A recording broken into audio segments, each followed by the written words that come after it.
একটি পুত্র দে রে আল্লাহ, একটি পুত্র দে।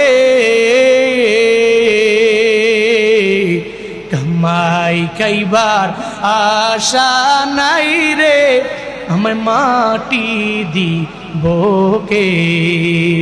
কামাই খাইবার সাদ নাই রে, আমায় মাটি দিবকে।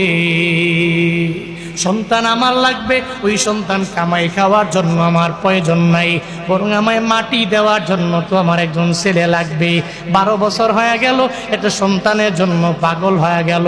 এমন কোনো ডাক্তার নয়, বাংলাদেশে সব ডাক্তারের দরবারে দৌড়ায়, কিন্তু আল্লাহ যদি না দেয় কোনো ডাক্তার তো দিতে পারবে না।